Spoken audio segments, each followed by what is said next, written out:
সালামু আলাইকুম। আমি এমডি মাহমুদুল হোসেন ইমেল বলছি। আজকে আমি আমার ওস্তাদ পিএইচপি লারাবেল ব্যাচ 5 মডিউল 19-এর অ্যাসাইনমেন্ট প্রোডাক্ট ম্যানেজমেন্ট ক্রুড বিষয়টিকে ডেসক্রাইব করার চেষ্টা করছি। এটা আমার হোম পেজে আমি একটি ক্রিয়েট নিউ প্রোডাক্ট বাটন রেখেছি।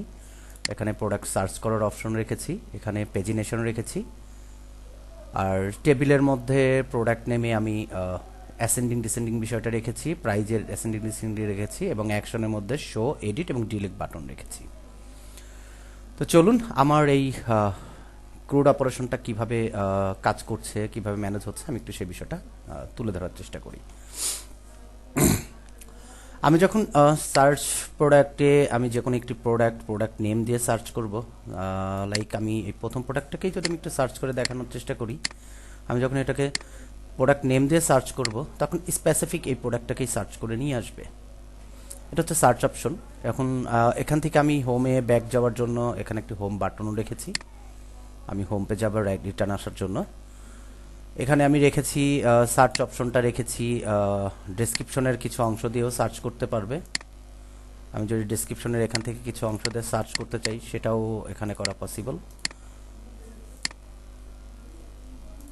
দেন আমি সার্চ অপশনের পরে এখানে রেখেছি আমার টেবিলের হেডিংয়ে প্রোডাক্ট নেম এবং প্রোডাক্ট প্রাইজে আমি এখানে অ্যাসেন্ডিং ডিসেন্ডিং বিষয়টা রেখেছি একটি আইকন মাধ্যম দিয়ে।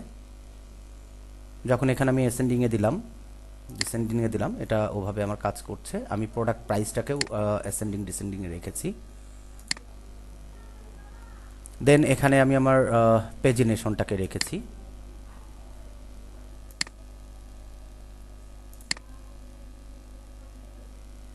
পেজিনেশনটা রেখেছি। এখান থেকে আমি আবার হোম পেজেও রিটার্ন আসতে পারবো। হোম পেজের যে রাউটটা আমাদের যেভাবে রাখতে বলা হয়েছিল আমি সেভাবেই রেখেছি।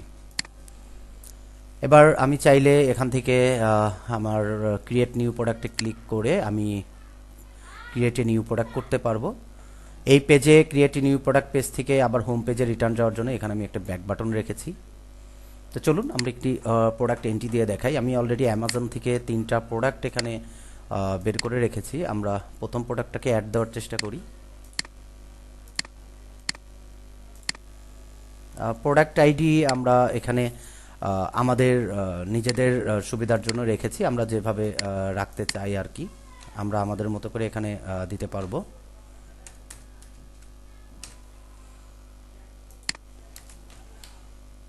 আর এখানে আমরা এসইও ফ্রেন্ডলি করার জন্য যেভাবে করা উচিত আর কি সেভাবেই করব। আমরা প্রোডাক্ট একটা ডেসক্রিপশন দিয়ে দিই।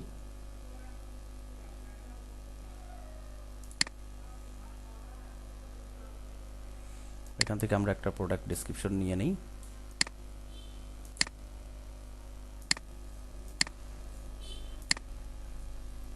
প্রোডাক্টের একটা প্রাইস আমরা দিয়ে দিতে পারি। অ্যামাজনের সঙ্গে তো আমাদের প্রাইস ম্যাচ করবে না, আমরা আমাদের মতো একটি প্রাইস দিয়ে দিতে পারি। স্টকটা আমরা একটি স্টক ধরায় দিতে পারি, যেটা কটি স্টকের প্রোডাক্ট আমরা কোয়ান্টিটি আমাদের স্টোরে ঢুকিয়েছি। আমরা একটা প্রোডাক্টের ইমেজ আমরা এখান থেকে দেওয়ার চেষ্টা করব। আমি অলরেডি আগে থেকেই সেভ দিয়ে রেখেছি। আচ্ছা, তো এখানে এন্ট্রি দেওয়ার সময় আমাদের রিকোয়ারমেন্টে যেটা বলা ছিল প্রোডাক্ট নেমটাকে আমাদের রিকোয়ার্ড রাখতে হবে, আইডিটাকে রিকোয়ার্ড রাখতে হবে, প্রাইসটাকে রিকোয়ার্ড রাখতে হবে, ইমেজটাকে রিকোয়ার্ড রাখতে হবে এবং আমাদের ডেসক্রিপশনটা ছিল অপশনাল, স্টকটা ছিল অপশনাল। আমরা বোঝার ক্ষেত্রে আমাদের রিকোয়ারমেন্টটাকে আমরা একটু ওপেন করে নিতে পারি। যেমন আমরা যেটা ছিল যে আমাদের এখানে রিকোয়ার্ড ছিল, অপশনাল ছিল দুটা, স্টক এবং ডেসক্রিপশন, আর তাছাড়া আমাদের সব ফিল্ডই ছিল আমাদের রিকোয়ার্ড ছিল। ডেসক্রিপশন এবং স্টকটা ছিল অপশনাল, বাকিগুলো রিকোয়ার্ড ছিল। আমি এখানে সেভাবেই রাখার চেষ্টা করেছি।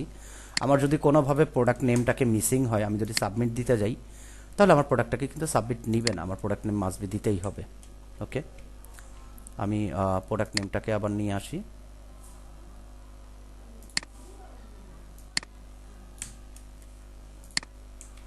ওকে, এখানে যদি আমি আমার প্রোডাক্ট আইডিটাকে যদি আমি এখান থেকে ফেলে দিই তাহলেও আমার এখানে সাবমিট নেবে না। ওকে, আমার প্রোডাক্ট আইডি মাস্ট বি দিতেই হবে। দেন আমি যদি এখানে ডেসক্রিপশন বাদে দেই, সেটা আমি দেখাচ্ছি। আমি আগে রিকোয়ার্ড ফিল্ডগুলোকে দেখিয়ে আসি। আমার প্রোডাক্ট প্রাইস ছাড়া যদি আমি আপডেট দেই, যেমন এখানে আমাকে একটা ইমেজ ধরায় নিতে হবে।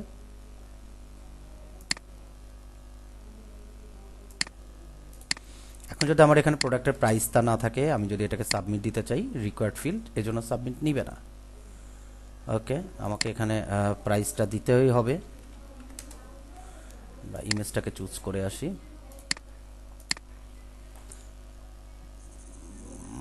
এবার আমাদের রিকোয়ার্ড ফিল্ডগুলো আমাদের যখন ফিল আপ হয়ে যায়, আমরা অপশনাল ফিল্ড ব্যতীতও কিন্তু আমাদের প্রোডাক্টটাকে আমরা সাবমিট করতে পারবো।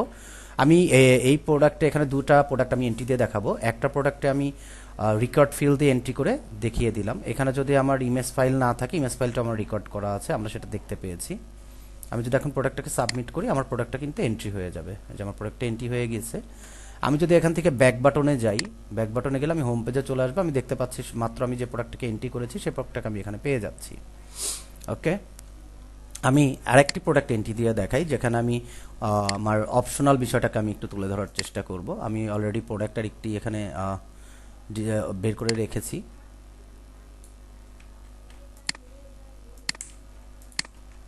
আমি এখানে প্রোডাক্ট নেম এবং প্রোডাক্ট আইডিটাকে সেমই রাখার চেষ্টা করছি।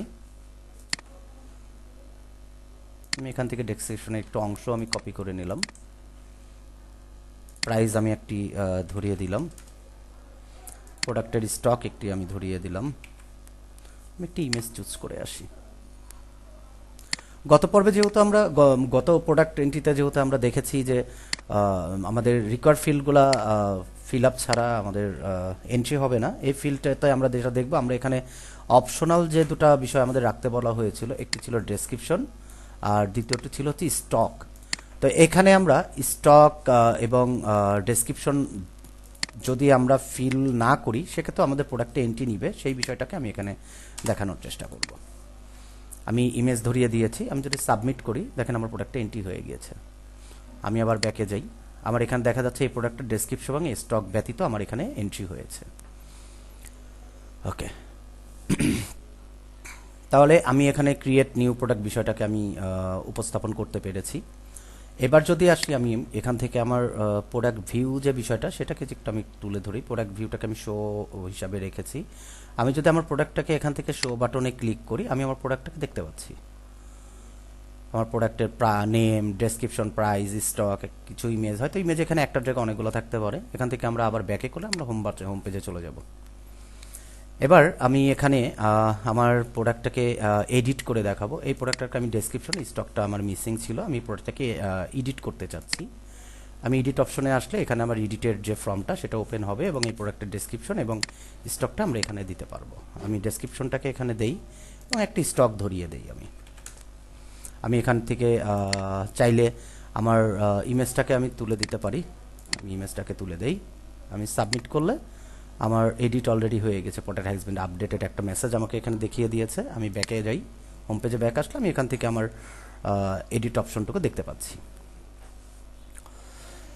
এবার যেটা চলে আসে সেটা হচ্ছে, আমি চাইলে আমার এখান থেকে এখন প্রোডাক্ট ডিলিটও আমি করতে পারবো। এর জন্য আমি এখানে একটি ডিলিট বাটন রেখেছি।